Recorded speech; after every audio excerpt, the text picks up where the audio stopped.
예언을 하나 할까 봐요, 예언. 이번에는. 간만에. 이거는 이제 공작의 사고방식으로 사안을 바라봐야 보이는 뉴스인데, 최근에 이제 미투 운동하고, 그 다음에 권력 혹은 위기에 의한 성범죄, 이런 뉴스들 엄청나게 많잖아요. 이걸 보면, 미투 운동을 지지해야 되겠다. 그리고, 이런 범죄를 엄단해야 되겠다. 이게 일반적인, 정상적인 사고방식입니다. 그런데, 공작의 사고방식을 읽어보면 어떻게 보이냐. 우리 오랫동안 공작의 사고방식으로 사안을 보면 어떻게 보이냐에 훈련된 사람들이거든. 어떻게 보이냐. 첫째, 섹스. 좋은 소재. 주목도 높아. 둘째, 진보적 가치 있어. 오케이. 그러면 피해자들을 좀 준비시켜서 진보 매체를 통해서 등장시켜야 되겠다. 그리고 문재인 정부의 진보적 지지자를 분열시킬 기회다. 이렇게 사고가 돌아가는 겁니다. 지금 나와 있는 뉴스는 그렇다는 얘기가 아니에요. 예언합니다. 예언. 누군가들이 나타날 것이고 그 타겟은 어디냐? 결국은 문재인 정부 청와대 진보적인 지지층 최근에 저는 이제 흐름을 보거든요. 항상. 댓글 공작의 흐름을 보면 다음에 뭘 할지가 보여요. 걔들이 밑밥을 까기 시작하기 때문에 그 흐름이 그리로 가고 있다. 준비하고 있다. 우리하고 서방식 달라요. 완전히. 공작의 세계에서는 사안을 완전히 다르게 봅니다. 여기서 자기들이 뽑아서 어떻게 치명타를 가할 수 있나의 관점으로만 봐요. 거기 윤리나 도덕이 다 없어. 그 관점으로 보면 올림픽 끝나면 틀림없이 그 방향으로 가는. 주말에 굉장히 예민하고 어렵고 힘든 문제가 논란이 돼서 고민을 많이 해봤는데 바로 이제 김어준 총수의 다스베이다에서의 발언 논란 이런 게 있는데 김어준 스타일로 보면 할 수 있는 이야기 했고요. 근데 거기 이제 현역 국회의원이 그 부분을 디스하면서 촉발이 돼서 이게 조선일보나 이런 조중동 보수 언론의 심지어는 자유한국당 여성 국회의원들에게까지 이렇게 논란거리를 주고 있는데 김어준 총수의 이야기의 요지는 그런 거 아니에요. 이 미투 운동이 나중에는 진보 진영을 공격하는 소지로 쓰일 수도 있다. 지금 그런 낌새가 보이고 있다. 네. 뭐 이런 취지였죠. 네, 실제로 보니까 성추행 등으로 이름이 드러난 분들 연관 검색어에는 전부 다 문재인 대통령을 연관 검색어로 만드는 작업들을 해놨더라고요. 너무 체계적이어서 깜짝 놀랐습니다. 지난 주말에 어떤 분이 저한테 왜 새날은 미투 운동 이야기를 잘 안 다루냐 하면서 올렸던 글을 보기 전에 며칠 전에 뭘 봤냐면은 한 일주일 됐을 거예요. 이제 그 이야기들이 계속 이제 일파만파 퍼지니까 이윤택이라든지 내가 그 글을 봤단 말이에요. 진보 니들은 이윤택 등을 못 가겠지? 일상적으로 연극이라든지 이렇게 하시는 분들을 다 진보라고 써잡아 놓고 못 가겠지? 이걸 니들이 까면 니들이 진짜로 괜찮은 애들이야 뭐 이런 식의 계속 까기를 바라는 이런 거 글을 보고 저 사람들은 진영의 문제라고 생각하는구나 라고 생각이 들었는데 제가 전 방송에도 이야기를 했습니다만 저는 뉴스를 11개 채널 정도를 제목만 쭉 봐요. 계속해서 얘기가 나오고 있잖아요. 더군다나 활자 매체까지 포함을 하면 인터넷 매체까지 포함을 하면 모든 뉴스의 양 중에 올림픽만큼이나 이런 것들이 쏟아져 나온단 말이에요. 거기에 우리가 숟가락 더 얹어 본들 취재를 하는 것도 아니고 그래서 더 중요한 게 뭔지 올림픽에 잊혀질 수도 있는 이명박이라든지 등등의 이야기를 우리가 집중적으로 하는 게 낫겠다 해서 선택까지 집중을 했던 측면이 있거든요. 오늘도 문재인 대통령도 미투 운동 지지한다 이런 이야기를 했는데 저도 지지합니다. 미투 운동을 규정을 짓자면 일단 저는 남녀의 문제라기보다는 권력의 문제라고 일단 보고 싶어요. 권력을 가진 자가 권력을 이용해서 저항할 수 없는 피해자들을 계속 만들어 왔다는 측면. 그게 첫 번째고 이건 진영의 문제는 아니에요. 그렇게 진영으로만 놓고 따지고 들어가면 꼰대 같고 보수스러운 쪽은 더 심할 거라고 생각이 들어요. 이건 진영의 문제가 아니야. 그리고 지금 거론되는 분들 중에 굳이 진영을 따지자면 보수 쪽에 계셨던 분도 꽤 있습니다. 네, 누구라고 지칭하지는 않겠습니다. 진영의 문제는 아닌데 이게 마치 진보 진영의 사람들이 지금 문학에 특히 이런 데서 아주 깽판을 쳐놓고 있다라는 뉘앙스를 몰고 가려고 하는 사람들. 그중에 일부 한두 명은 문재인 대통령과 아는 사람도 있을 수 있겠죠. 요거를 연관 지어서 가는 건 좀 문제가 있고요. 그러니까 요거를 이제 그렇게 말하면 미투 운동이 뭐랄까 움찔할 수도 있다라고 말하는 금태섭 의원의 이야기를 전혀 이해 못하는 바는 아닌데 이야기 핵심은 그게 아니라는 뜻이죠. 저는 금태섭 의원의 어떤 반박글을 보면서 다 맞다는 생각을 했어요. 그 금태섭 의원의 이야기들은 하나도 틀리지 않고 다 맞는데 그러면은 그 비판의 논지 자체가 비판의 타겟이 김어준이 될 것이 아니라 그러면 우리 국회의원들은 무엇을 해야 하는가가 결론이 됐으면 훨씬 좋았을 거라고 생각을 해요. 저는 미투 운동이라는 게 운동의 차원을 넘어서 이 제도를 고치는 차원까지 확산되지 않으면은 이게 의식의 전환만 가지고는 절대로 이렇게 달라질 수 없다고 생각해요. 그러니까 제가 제 친한 동생에 대해서 어떤 성추행 사건을 해결해 나가는 과정에서 가해자에 대해서 이루어지는 법적 처벌이라는 게 얼마나 우스운지에 대해서 저도 정말 크게 분노를 했었거든요. 형사 차원에서 성추행이 인정이 돼서 그게 뭐 징역 몇 개월에 집행유예 몇 년 선고를 받고 그걸 바탕으로 민사소송으로 정신적 피해에 대해서 뭐 1,000만 원이니까 2,000만 원 배상 판결을 받았어요. 그러면은 그 가해자는 2,000만 원 대출 받아서 벌금 내고 나면 끝이야. 근데 그 피해자가 겪는 고통이라는 건 최소 제가 옆에서 지켜본 바로는 3년에서 4년 정도 걸립니다. 상담을 받고 치료를 하고 이게 정상적으로 사회생활을 하는 데까지 복구되는, 그게 정말 물리적인 폭력까지 돼 있는, 이제 신체적인 훼손이 이루어지는 폭력까지 되는 경우에는 그 피해자가 겪는 피해 기간이라는 건 평생이란 말이에요. 근데 가해자한테 내려지는 처벌이라는 건 너무 가벼워. 그러니까 법적으로 형평성, 피해자가 입는 피해에 대해서 단순히 눈에 보이는 어떤 육체적인 피해에 대해서만 인정하는 게 아니라 그 사람이 정신적으로 입었을 피해가 그 피해에 대한 보상뿐만 아니라 피해가 복구되는 데까지 들어가는 비용까지 다 징벌적으로 정말 사람에 대해서 물리적으로든 정신적으로든 폭력을 가하면 패가망신한다는 그런 법적 제도가 확립이 돼야지 그걸 바탕으로 해서 그렇게 하면 안 된다라고 주장할 수 있는데, 지금 피해자들이 주장을 하더라도 그냥 손가락질하고 끝나는 거예요, 지금은. 그래서 만약에 이게 2013년도에 그 친고죄가 친고죄 조항이 삭제되면서 그 이후에는 형사 고발을 할 수 있다고 치더라도 그 고발 당한 사람이 수사를 받고 처벌을 받는 그 수위가 너무 어이가 없단 말이에요.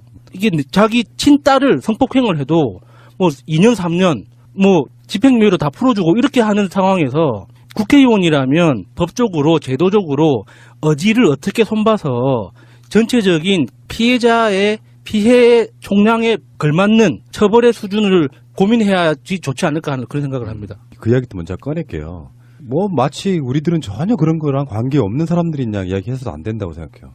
이 미투 운동을 통해 가지고 지금까지 관행처럼 해왔던 작은 것들이라도 사실은 인권적 관점에서 바라볼 수 있는 시각이 생겨야 돼요, 사회가. 간단한 예를 들면은 방송으로도 그런 내용들을 가끔씩 나갈 때가 있었던 걸로 보여요. 야한 농담을 여성 패널이 앞에 있는 데서 하는 것도 좀 그렇고, 그런 것들이 다 거기에 다 포함되는 것들이거든요. 문제는 이런 거 있잖아.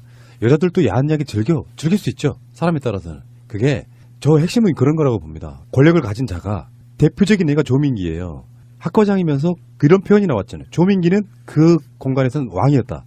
권력을 진 자가 그 권력을 이용해서 상대방들을 지속적이고 비인간적으로 성적인 탄압을 해온 거예요. 상대가 원하지 않는데. 그러니까 지금 미투 운동에 있어서 사회적 뭔가를 바꿔야 된다는 건 뭐냐면, 내가 야한 농담을 함에 있어서도 상대방이 불쾌해하는지 안 하는지는 몰라요. 근데 애써 사람들은 너도 즐겼잖아 라고 말하는 그 문화를 바꿔야 된다는 거예요. 무조건 상대가 불쾌할 만한 요소가 있는 부분은 다 삭제를 해야 된다는 거예요, 앞으로. 방송을 우리가 그런 이야기들을 초창기 때는 약간 성적 농담들이 꽤 많이 있었을 걸로 보는데, 그런 부분들 불쾌하셨다 그러면 제가 사과를 드리고요. 그리고 패널들이나 이런 사람들이 나쁜 악의성을 갖고 있는 차원이 아니라 보통의 남자, 보통의 장사미자로서 사람들은 일상적으로 그런 식의 성적 농담 같은 거를 좀 해왔다는 측면은 앞으로 바뀌어야 될 굉장히 중요한 요소 중에 하나라고 생각하는데, 다시 원점으로 돌아가면 성폭력이냐 아니냐의 가장 기본은 상대가 어떻게 받아들이냐라고 그랬잖아요. 그러니까 나는 일상에서 통하는 정도로 그런 이야기를 해왔는데 뭐가 잘못이냐가 아니고, 지금까지 그런 걸로 불쾌한 사람이 청취자분 중에 한 분이라도 있었다면 그 부분은 죄송하게 생각한다, 이렇게 말씀드리고 싶은 거예요. 거기서부터 저는 출발을 해야 된다고 봅니다. 저는 제 개인적으로는 성폭력이나 성폭행이 아니라 그냥 폭력의 기준을, 폭력의 정의를 동의하지 않은 모든 행동이라고 저는 생각하거든요. 그게 말이 됐든 진짜 육체적으로 움직이는 행위가 됐든 상대방의 동의를 얻지 않은 모든 행위는 폭력의 성격을 가지고 있다고 봐요. 근데 권력을 가진 남자는, 특히 이윤택이 인터뷰에서 말했던 것처럼 자기는 동의하에 했다라고 본인은 착각할 수가 있는 거예요. 그러니까 상대방이 거절하지 않았다고 그걸 동의로 등치시키는 건 위험하죠. 근데 지금까지 나온 여러 가지 증언들 중에서 하나같이 이렇게 결말이 나거든요. 나는 너무 무서웠지만 여기서 멈추게 하고 어쨌든 그 공간을 빠져나왔다. 간혹 이제 성폭행을 당했다라고 또 증언이 나오지만 대부분은 빠져나왔다고 하거든요. 근데 정말 피해자들은 그 자리에서 빠져나오지 못한 사람들일 거고 그 수는 지금 나온 증언들보다 훨씬 많을 거예요. 그 지점에 대해서 우리가 남성분들이 꼭 아셔야 되는 게 있는데 이 경직성 패닉이라는 게 있어요. 그러니까 내가 어떤 여성에게 이런저런 행동을 하는데 그게 여성이 가만히 있으니까 난 동의한 줄 알았다. 그래서 그 여자가 동의한 줄 알고 나는 계속 했다. 나중에 여자는 왜 가만히 있었느냐 하면 그 대부분이 경직성 패닉이라는 증상인데 이게 너무 긴장을 하거나 너무 두려움에 떨면 머리에서 아무 생각도 못하고 몸이 굳어져 버리는 거예요. 그래서 상대방의 이끄는 대로 수동적으로 따라갈 수밖에 없거든요. 근데 대부분 많은 상황에서 그것을 남자들이 동의라고 생각하는 거죠. 그래서 나중에 돼서 이제 억울하다라고 이제 남자들이 강변을 하는 거예요. 근데 지금 우리나라 그 법적인 환경에서는 법원에서 남자들의 그 억울함을 대부분 받아주고 있어요. 근데 그 정신병리나 심리학적으로는 경직성 패닉이라는 그 증상이 굉장히 너무 당연한 거거든요. 근데 아직까지 법에 반영이 안 되다 보니까 많은 여성들이 피해를 입고도 그에 합당한 어떤 보상이나 가해자에 대한 처벌을 못 하고 있는 거죠. 아니 사실 김어준이 걱정을 하는 것은 여론 조작이에요. 네. 미투 운동을 빙자한 여론 조작인데 그거에 대해서 사실 이 기회에 그냥 물갈이 되고 경각심을 일으켜주고 교육과 훈육이 돼서 바뀐다면 그게 가장 이 미투 운동에서 봐야 할 성과라고 볼 수 있겠지만 그 6.25 전후에 미국 사령부들이 들어왔을 때 이 사람들이 했던 한국 사람들에 대한 이야기가 생각이 나는데 이 한국 사람들은 모이기만 하면 정치 얘기만 한다고 하거든요. 그때 당시에 정말 먹고 살기 힘들어도 그런 이야기를 했다. 근데 그게 저는 지금까지 이어온다고 생각을 해요. 어떤 이슈가 나오든지 그거를 진영에 엮어서 지금처럼 SNS가 발달하니까 이거를 여론 조작까지 가는 것. 근데 금태섭 의원의 말이 푸나님 말씀하신 대로 이해가 안 가는 것도 아니고 사실 양쪽 다 말이 맞는 말을 하고 있는 거기 때문에 둘 중에 누구를 싸잡아서 뭐 공격을 해야 된다. 이것도 맞지 않다고 생각을 하고요. 이 여기에서 나오는 선의의 피해자가 없어야 된다는 거에 저는 동의를 하는데 예를 들어서 최근에 곽도원 사태 같은 경우에는 이게 진실인지 어쩐지 아직까지 그러니까 본인의 말은 아니라고 하지만 그 글이 그러니까 몇 시간 새벽에 올라왔다가 지워졌다는 거 아니에요. 이런 식으로 누군가를 타겟팅해서 피해자를 만든다면 이건 역시 미투 운동의 발목을 잡을 거라고 생각을 하거든요. 그러면 누가 그런 글을 올리고 누가 그런 여론 조작을 하느냐 이게 문제라는 거죠. 곽도원 사태를 얘기를 하셨는데 이 곽도원 사태에 대해서는 그 글이 올라온 게 허위일 가능성이 가장 높다라고 이야기를 하고 있어요.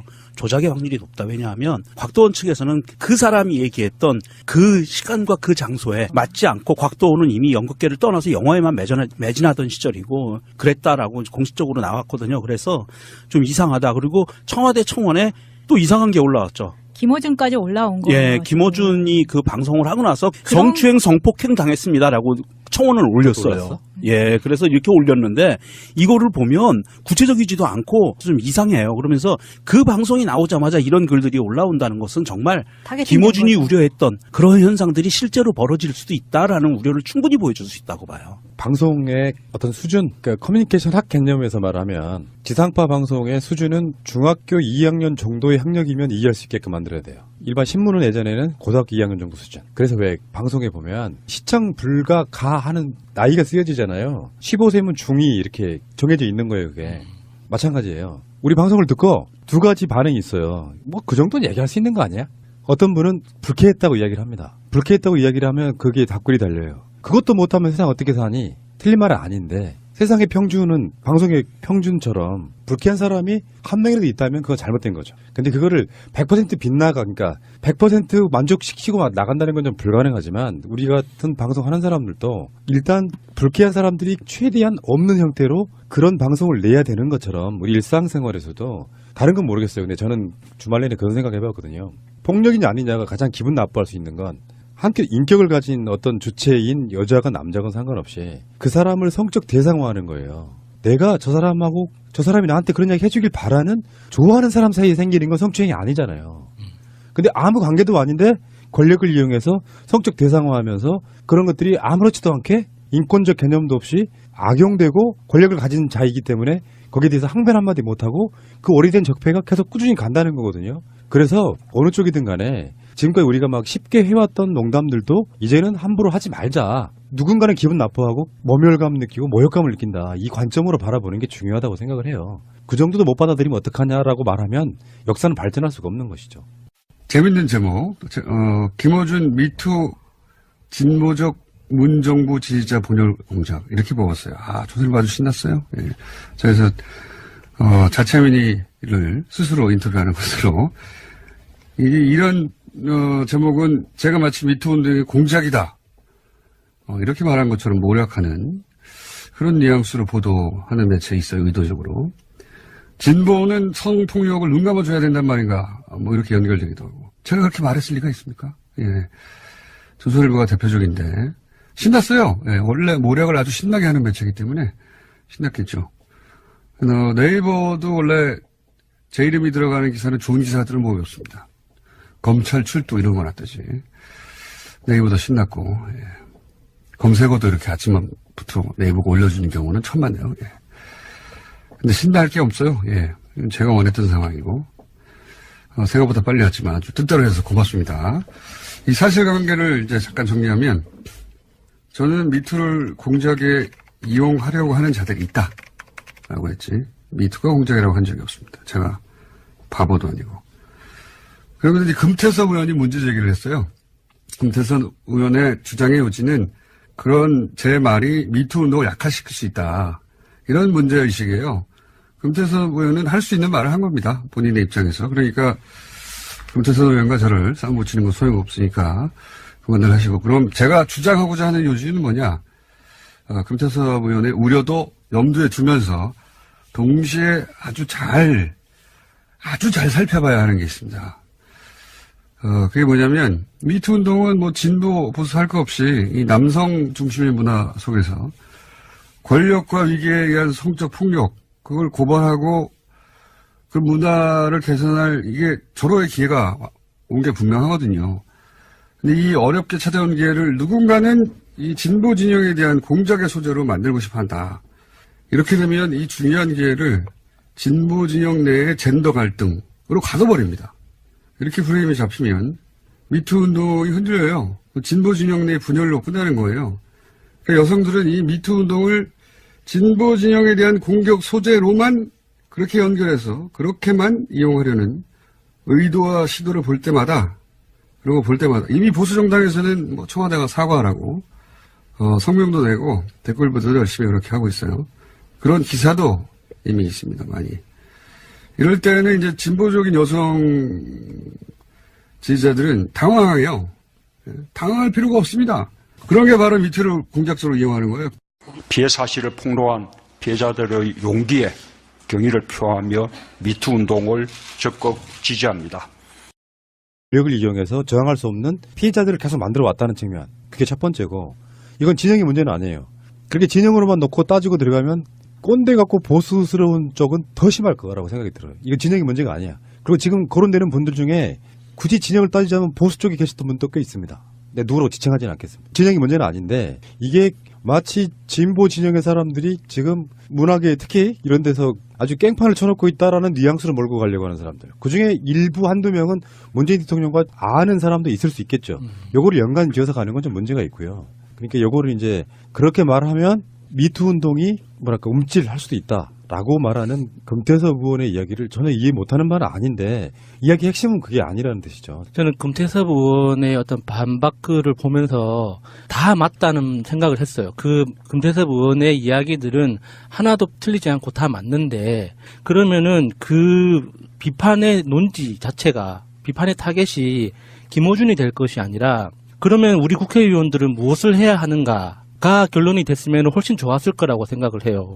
저는 미투 운동이라는 게 운동의 차원을 넘어서 이 제도를 고치는 차원까지 확산되지 않으면은 예언을 하나 할까 봐요. 예언. 이번에는 간만에. 이거는 이제 공작의 사고방식으로 사안을 바라봐야 보이는 뉴스인데 최근에 이제 미투 운동하고 그다음에 권력 혹은 위기에 의한 성범죄 이런 뉴스들 엄청나게 많잖아요. 이걸 보면 미투 운동을 지지해야 되겠다. 그리고 이런 범죄를 엄단해야 되겠다. 이게 일반적인 정상적인 사고방식입니다. 그런데 공작의 사고방식을 읽어보면 어떻게 보이냐. 우리 오랫동안 공작의 사고방식으로 사안을 보면 어떻게 보이냐에 훈련된 사람들이거든. 어떻게 보이냐. 첫째, 섹스. 좋은 소재. 주목도 높아. 둘째, 진보적 가치 있어. 오케이. 그러면 피해자들을 좀 준비시켜서 진보 매체를 통해서 등장시켜야 되겠다. 그리고 문재인 정부의 진보적 지지자를 분열시킬 기회다. 이렇게 사고가 돌아가는 겁니다. 지금 나와 있는 뉴스는 그렇다는 얘기가 아니에요. 예언합니다. 예언. 누군가들이 나타날 것이고 그 타겟은 어디냐? 결국은 문재인 정부 청와대 진보적인 지지층 최근에 댓글 저는 이제 흐름을 보거든요. 항상. 댓글 공작의 흐름을 보면 다음에 뭘 할지가 보여요.